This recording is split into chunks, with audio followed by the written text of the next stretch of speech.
నమస్కారం. రేపటి ఆశల వారధి యువకు స్వాగతం.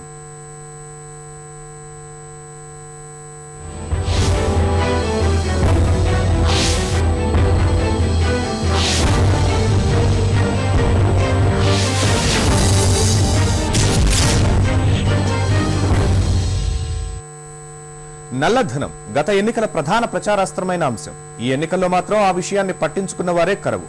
అప్పనంగా దేశ సంపదను దోచుకుని విదేశాల్లో దాచుకున్న దేశ ద్రోహులను పట్టించే బాధ్యత తమదేనని 2009 ఎన్నికల్లో కాంగ్రెస్ ప్రతిజ్ఞ చేసింది. 5 ఏళ్లు తిరిగేసరికి చేతులెత్తేసింది.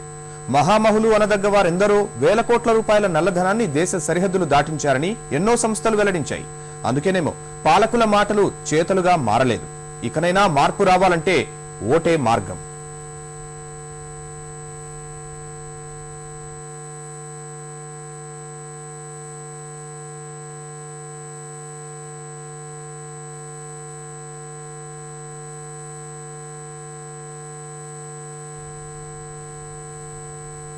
దేశ అభివృద్ధికి బాటలు వేయాల్సిన లక్షల కోట్ల సంపద సరిహద్దులు దాటి తరలిపోతోంది. భారత్ ఇంకా అభివృద్ధి చెందుతున్న దేశంగానే మిగిలిపోతోంది.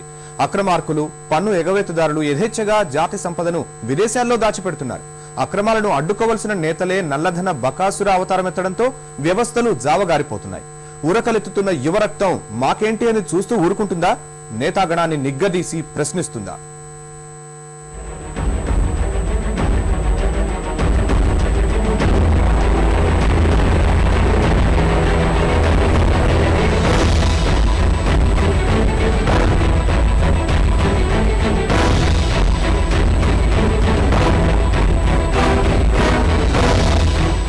గ్లోబల్ ఫైనాన్స్ ఇంటిగ్రిటీ GFI ప్రకారం 1948 నుంచి 2013 వరకు దేశం నుంచి స్విస్ బ్యాంకు ఖాతాల్లోకి మళ్లిన నల్లధనం మొత్తం అక్షరాల 28,57,470 కోట్లు. మరో అంతర్జాల సంబంధిత సమాచారం ప్రకారం విదేశాల్లో దాగిన నల్లధనం 75 లక్షల కోట్లు. CBI మాజీ డైరెక్టర్ AP సింగ్ వెల్లడించిన లెక్కల ప్రకారం దేశం నుంచి తరలి వెళ్లిన అక్రమ సంపద 38,98,000 కోట్లు. నల్లధనానికి సంబంధించి ప్రచారంలో ఉన్న విభిన్న లెక్కలివి. గుక్క తిప్పుకోకుండా లెక్క పెట్టినా సాధ్యం కాని మొత్తాలివి.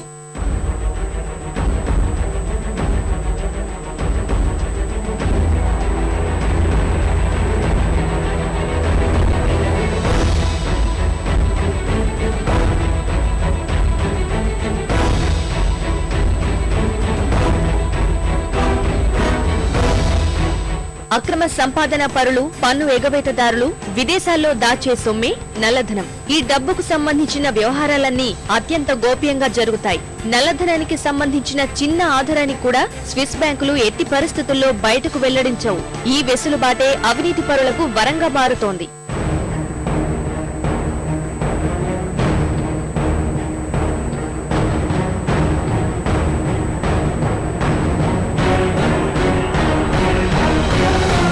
దేశం నుంచి అక్రమ సంపద ఎంతలా విదేశాలకు తరలుతుందో చెప్పడానికి ఒక్క హసన్ అలీఖాన్ ఉదంతమే నిదర్శనం. 2007లో అలీఖాన్ ఖాతాలపై జరిగిన ఆదాయ పన్ను శాఖ దాడుల్లో నివ్వెరపరిచే నిజాలు వెల్లడయ్యాయి. హసన్ స్విస్ బ్యాంకు ఖాతాల్లో $8 బిలియన్ అంటే భారత కరెన్సీలో అక్షరాల 49,568 కోట్ల ధనం ఉందనే నిప్పులాంటి నిజం వెలుగులోకి వచ్చింది. దేశ చరిత్రలోనే అధిక మొత్తంలో పన్ను ఎగవేసిన వ్యక్తిగా అలీఖాన్ చీకటి చరిత్ర లిఖించాడు. కేవలం గుర్రాల వ్యాపారి 50,000 కోట్ల రూపాయలు ఎలా సంపాదించాడు?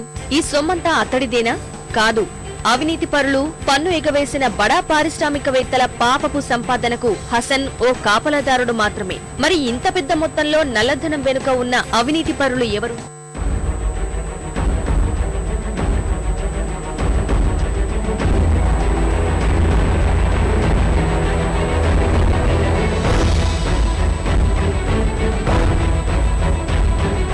హసన్ అలీఖాన్ నల్లధనం కేసుకు సంబంధించిన దర్యాప్తు నత్తలే నవ్విపోయేలా సాగింది. కీలకమైన కేసు దర్యాప్తు సాగుతున్న తీరుపై justice Sudarshan Reddy, justice SS Nijjar నేతృత్వంలోని సుప్రీంకోర్టు ధర్మాసనం కేంద్రానికి మొట్టికాయలు వేసింది. విచారణ కేవలం హసన్ చుట్టే ఎందుకు తిరుగుతోంది? అతడి ద్వారా నల్లధనం దేశం సరిహద్దులు దాటించిన అక్రమార్కుల సంగతేంటని ప్రశ్నాస్త్రాలు సంధించింది. ఇక కేసు దర్యాప్తు జరుగుతుండగానే అలీఖాన్ స్విస్ ఖాతాలు ఖాళీ అయిపోయాయి. ఈ విషయాన్ని 2011 జనవరిలో స్వయానా అప్పటి ఆర్థిక మంత్రి ప్రణబ్ ముఖర్జీ వెల్లడించడం సంచలనం రేపింది. ఆ ఖాతాలను అసలు ఎవరు ఖాళీ చేశారో ఇప్పటికీ రహస్యంగానే మిగిలిపోయింది. హసన్ నుంచి పన్ను వసూలు చేయడం సాధ్యం కాదని ఆర్థిక శాఖ స్థాయి సంఘం చెప్పడం దేశంలో వ్యవస్థల పనితీరును తేటతెల్లం చేస్తోంది.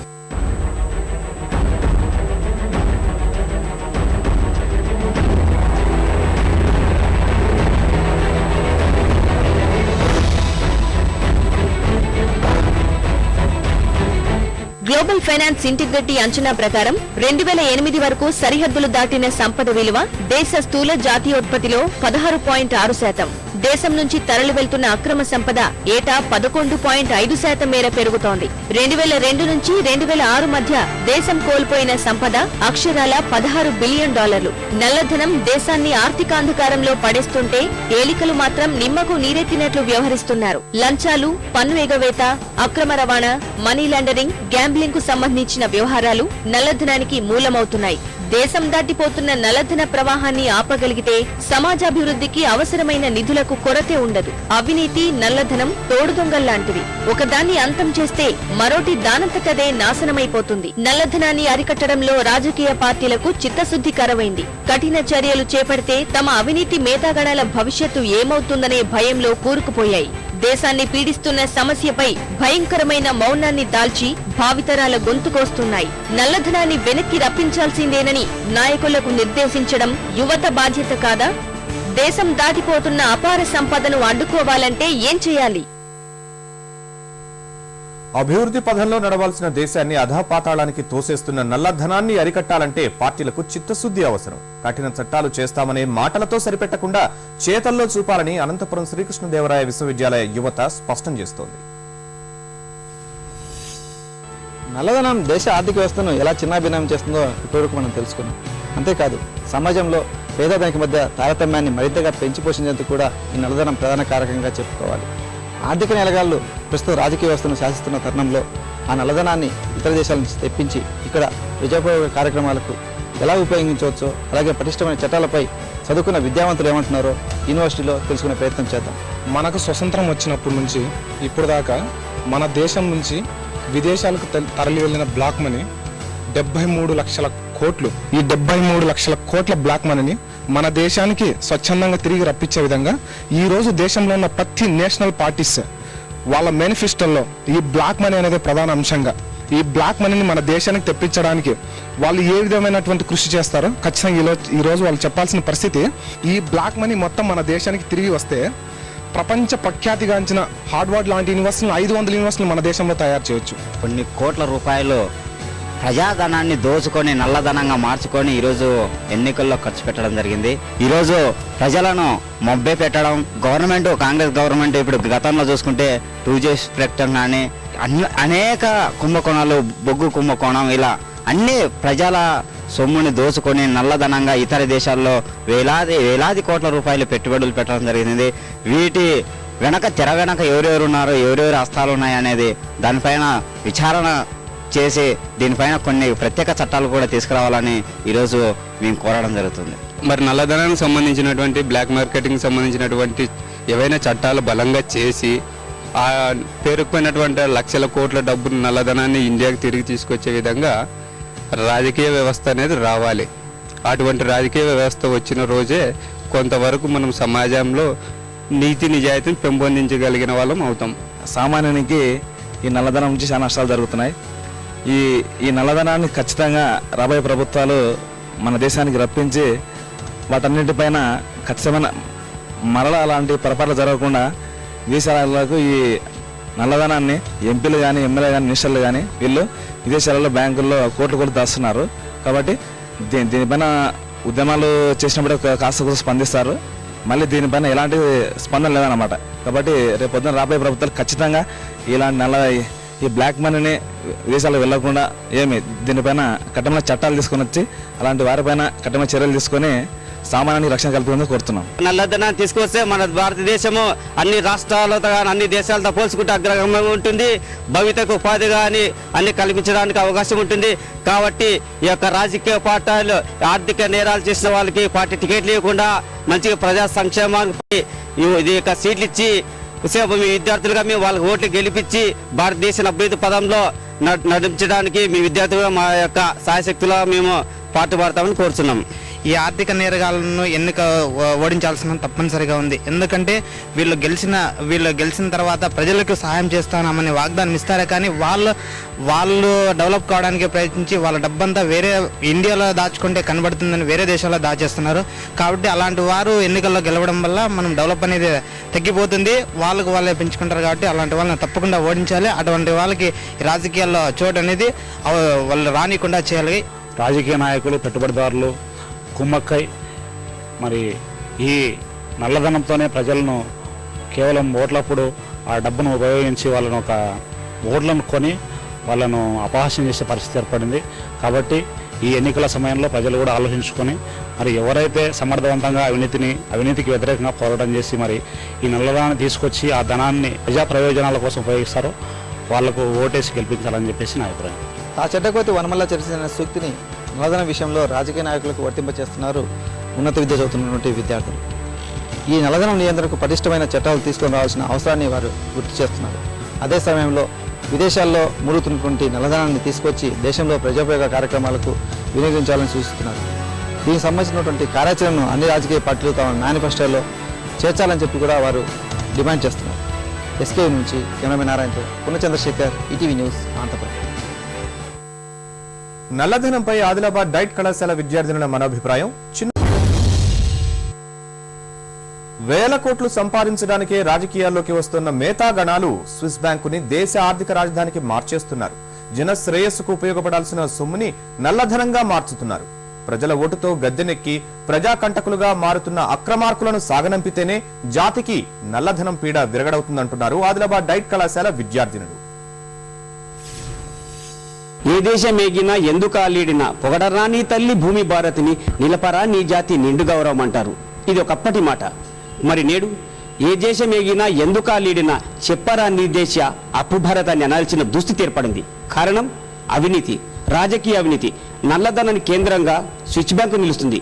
ఈ పరిస్థితి మారాలా, నల్లధనాన్ని బయటకు తీవాలనే ఒక సంకల్పం యువతలో వ్యక్తమవుతుంది. ఇప్పుడు యువత అభిప్రాయం ఏంటో మనం అడిగి తెలుసుకుందాం. చెప్పమ్మా, నల్లధనం వల్ల భారతదేశానికి, ఆంధ్రప్రదేశ్కు కలుగుతున్న నష్టం ఏంటి? దీనివల్ల ఎవరి మీద ప్రభావం చూపుతుంది? మన భారతదేశానికి రాజధానిగా ఢిల్లీ భావిస్తున్నాం, తర్వాత మన రాష్ట్రానికి రాజధానిగా హైదరాబాద్ భావిస్తున్నాం. కానీ ఈ రెండింటికి ఉమ్మడి రాజధానిగా నేడు స్విస్ బ్యాంక్ ఉంది. స్విస్ బ్యాంక్ అనేది నల్లధనానికి పుట్టినిల్లుగా మారిపోతుంది. ఈ నల్లధనాన్ని మనం బయటకు తీయగలిగితే మన దేశాన్ని మనము రాబోయే గత 30 సంవత్సరాలుగా కూడా మనము సుభిక్షంగా అభివృద్ధి పథంలో చేయగలం. ఈ నల్లధనం చాలా మంది ఇప్పుడు రాజకీయాల్లోకి వచ్చిన రాజకీయవేత్తలు వాళ్ళ వ్యక్తిగతంగా ఆలోచించి వాళ్ళ సెల్ఫిష్గా వాళ్ళ డబ్బుని దాచిపెట్టి వాళ్ళ కుటుంబాలకి, వాళ్ళ మనవరు వాళ్ళకు కావాలని దాచిపెట్టుకొని మన పేదవాళ్ళని ఇంకా పేదవాళ్ళుగా చేస్తున్నారు. ఇప్పుడు రాజకీయాల్లో వస్తున్న అందరూ కూడా మేము అది చేస్తాము, ఇది చేస్తామని వాగ్దానాలు చేస్తున్నారు. కానీ నేను ఈ నల్లధనాన్ని బయటికి తీసుకొచ్చేసి మన అభివృద్ధి చేస్తానని ఎవరు చెప్పట్లేదు. అలా నిజమైన నాయకులు అలా వాగ్దానం చేయకున్నప్పటికీ అలా చేసే వాళ్ళని మేము ఎన్నుకొని ఈ నల్లధనాన్ని అరికడతామని చెప్పమ్మా. ఈ నల్లధనాన్ని తీయాలంటే ఏం చేయాలంటావు నువ్వు? ఇప్పుడు స్విచ్ బ్యాంకులలో కేంద్రీకృతమైన కానీ మిగతా బ్యాంకులలో కనిపించకుండా ఉన్న ధనాన్ని తీయడానికి ఏం చేయాలంటావు? ముందు నల్లధనాన్ని తీయాలంటే నల్లధనం సంపాదించే వాడిని ఉంచొద్దు. మన దేశంలో ఎందరో మేధావులు ఉన్నారు, అక్షరాస్యులు అందరూ ఉన్నారు. ఎందుకు వెనుకబడిపోతుందంటే రాజకీయ నాయకుల వల్ల. మంచి రాజకీయ నాయకులు ఉంటే కనుక మన దేశం పూర్తిగా అభివృద్ధి చెందుతుంది. ఇప్పుడు మనకు అవకాశం వచ్చింది మంచి రాజకీయ నాయకులను ఎన్నుకునేది. అవినీతి పరులను అంతం చేయాలంటే యువతమైన మా వల్లనే సాధ్యమవుతుంది. ఇప్పుడు మన దేశంలో అవినీతి అనేది చాలా ఎక్కువైపోయింది. నల్ల డబ్బు కూడా ఆఫీసర్స్ నుంచి, అటెండర్స్ నుంచి, నాయకుల నుంచి అందరూ అవినీతి పరులే అవుతున్నారు. ఇలాంటి వాళ్ళు కాకుండా అందరి కోసం, ఒక్కరి కోసం అందరు కలిసి ఉపకారమే మన ఊపిరి అయితే, సహకారమే మన వైఖరి అయితే ఓ మంచి నాయకుడిని మనమే ఎంచుకోగలుగుతున్నాం. మంచి నాయకుడిని మనమే ఎంచుకోగలుగుతాము. మళ్ళీ మన దేశం కూడా మన వల్లనే అభివృద్ధి చెందుతుంది. అలాంటి అభివృద్ధి కోసం యువతమైన మనమందరం మంచి నాయకుడిని ఎన్నుకోవడానికి ఇది మనకు ముఖ్య మంచి అవకాశం. ఈ రాజకీయ పార్టీల వీళ్ళందరూ నాయకులు ఏం చేస్తున్నారంటే మేము సేవ చేస్తాం, ఆ పార్టీ ఇలా ఒకళ్ళ మీద ఒకళ్ళు చాడీలు చెప్పుకుంటున్నారు. మేము ఈ అభివృద్ధి చేసినాం, వీళ్ళు ఈ అభివృద్ధి చేయలేరు. ఈ విధంగా అన్ని రంగాల్లో ఈ విధంగా వాళ్ళు చాడీలు చెప్పుకుంటున్నారు. ఇలా బ్లాక్ మనీకి సంబంధించిన ఎవ్వరు కూడా ఒకళ్ళపైన ఒకళ్ళు చాడీలు అసలు చెప్పుకోరు. వాళ్ళందరూ కలిసి ఉండడం వల్లనే ఈరోజు ఈ బ్లాక్ మనీ అనేది వాళ్ళంతా ఒక తాటిపైన ఉన్నారు. ఒక తాటిపైన ఉండడం వల్ల ఆ స్విచ్ బ్యాంక్ లో మనీ అంతా అక్కడ జమ అయి ఉంది. ఇప్పుడు నాయకుడు తనకు నల్లధనం గురించి సంబంధం లేదని, తనకు స్విస్ బ్యాంక్ లో అకౌంట్స్ ఏవి లేవని, మేము అధికారంలోకి వస్తే స్విస్ బ్యాంక్ అంటే నల్లధనం ఉన్న వారిని మేము వాళ్ళ భరతం పడతామని మాకు హామీ ఇచ్చే వారినే మేము ఎన్నుకుంటాము. నేను మీ ప్రజలకు సహాయం చేస్తా, నేను రోడ్లు వేయిస్తా, నేను పాఠశాలలు కట్టిస్తా, అన్ని నేనే చేస్తా అంటున్నారు. ఎవరు చేస్తున్నారు? ఒక్క రాజకీయవేత్త అయినా తన స్వలాభం చూసుకోకుండా ప్రజలకు సహాయం చేసే, స్వలాభం కోసం లేకుండా ప్రజలకు చేసే నాయకుడు ఒక్కడైనా ఉన్నాడా? ఇది మారాలంటే ఏం చేయాలి? నాయకులు మారాలి, ముఖ్యంగా నాయకులు మారాలి. మారాలంటే ఏం చేయాలి? నాయకులు మారాలి అంటే అది మన చేతుల్లో ఉంది. ఎందుకంటే మనం ఎన్నికలు వచ్చినప్పుడు మనం కన్ఫామ్ గా మంచి నాయకుడిని ఎన్నుకోవాలి. అది మన చేతుల్లో ఉంది కాబట్టి ప్రజలు మారితే నాయకులు మారుతారు. 5 సంవత్సరాలు మనం రాజకీయ నాయకుల పాలన మనకు ఉంటుంది కాబట్టి ఈ 5 సంవత్సరాలు మనం అంటే మంచిగా వినియోగం చేసుకోవాలంటే మంచి నాయకులను మాత్రమే ఎన్నుకోవాలి మనం. ఇది ఇక్కడ యూత్ అంతా 5 సంవత్సరాలకు ఒక్కసారి వచ్చే ఎన్నికలనే వేదిక చేసుకోవాలని భావన కనిపిస్తుంది. ఈ 5 ఏళ్లలో మంచి నాయకుడు వస్తే నల్లధనం పూర్తిగా తొలగిపోయి తెల్లధనంగా రావాలా, తెల్లధనంగా వస్తే బతుకులన్నీ బంగారుమయం అవుతుంది, భారతదేశం కూడా బంగారు భారతంగా మిగిలిపోతుందని భావన కనిపిస్తుంది. ఇది యువజనుల అభిప్రాయమాలిక. కెమెరామెన్ తిరుపతితో మణి, ఈటీవీ న్యూస్, ఆదిలాబాద్.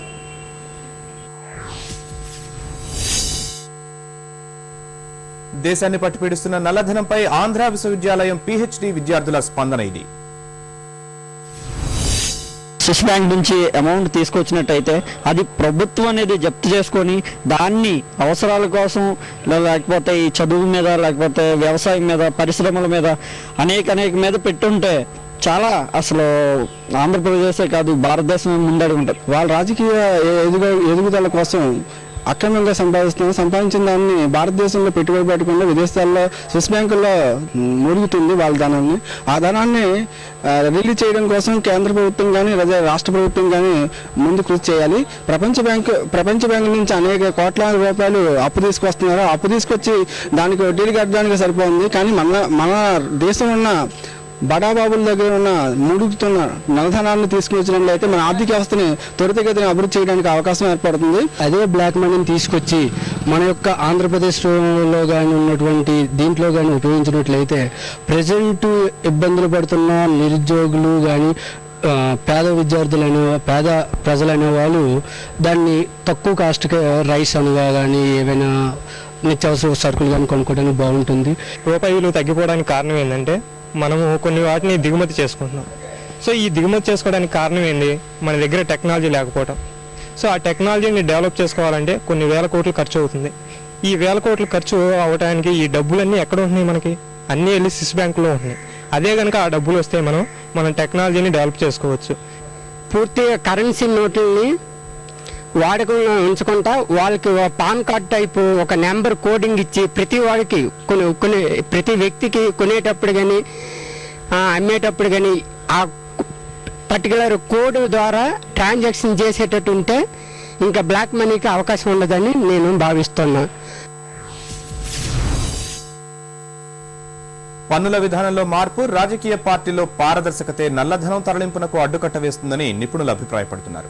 విదేశాలతో ఒప్పందాలు జరిగే క్రమంలో నల్లధనం వివరాలు ఇచ్చిపుచ్చుకునేలా నిబంధనలు విధించుకోవాలని సూచిస్తున్నారు.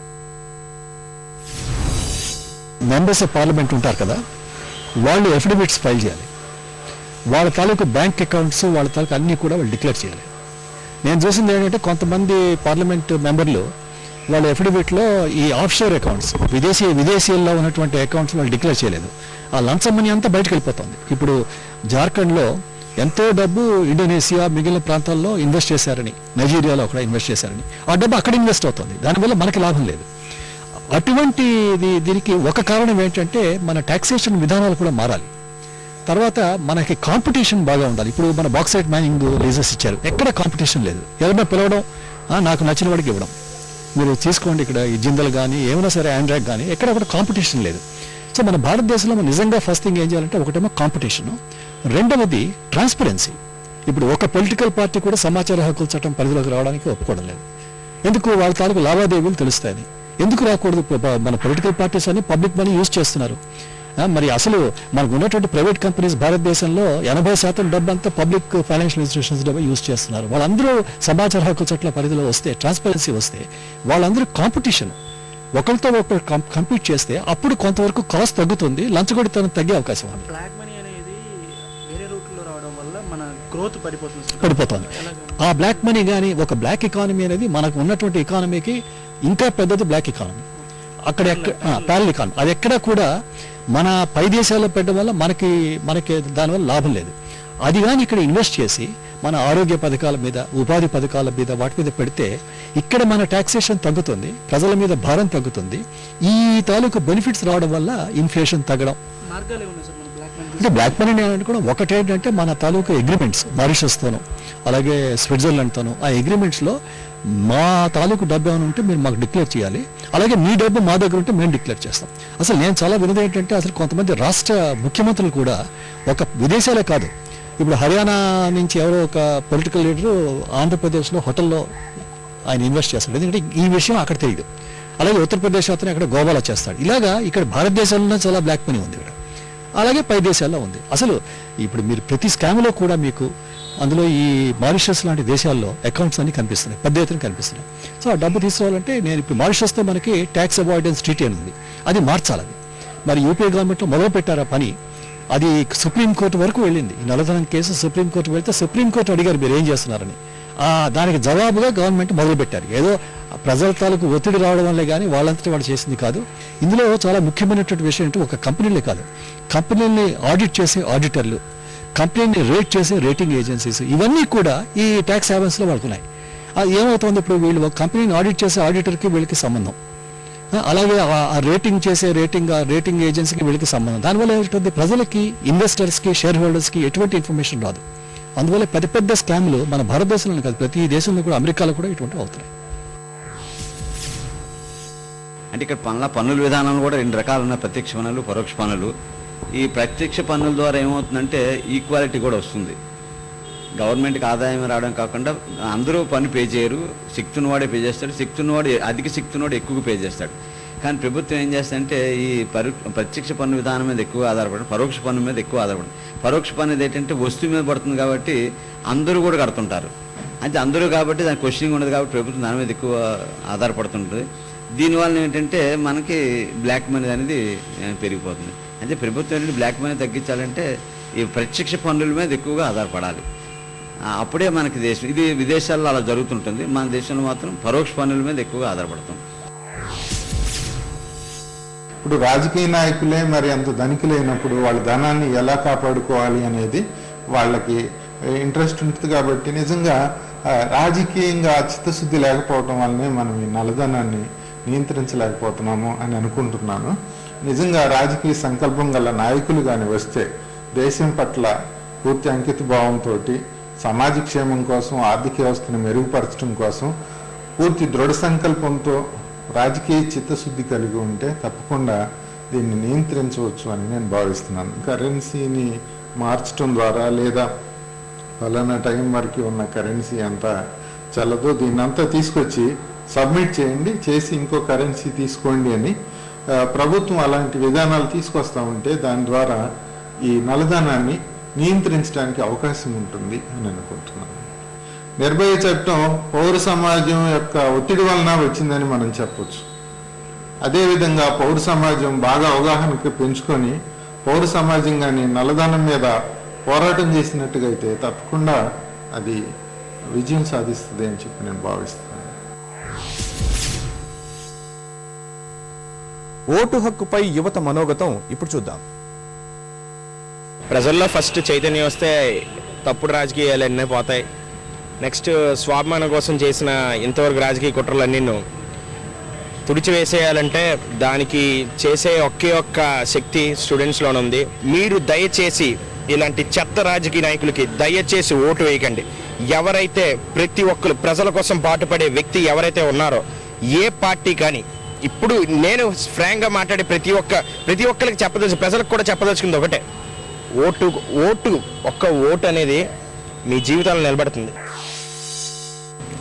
చాలామంది వాళ్ళకి ఓటు హక్కు ఉన్నా వాళ్ళు సొంతంగా ఇంట్రెస్ట్తో వెళ్ళి పోలింగ్ బూత్కి వెళ్ళి ఓటేసే అవకాశం లేదు. ప్రజెంట్ విద్యార్థులు అనేది వాళ్ళ ఇండివిజువాలిటీ కోసం చూసుకోకుండా ఇతరులకు కూడా దీని మీద ఇంట్రెస్ట్ కలిగించి ఓటు అనేది ప్రతి ఒక్కరికి చాలా అవసరమైన హక్కు.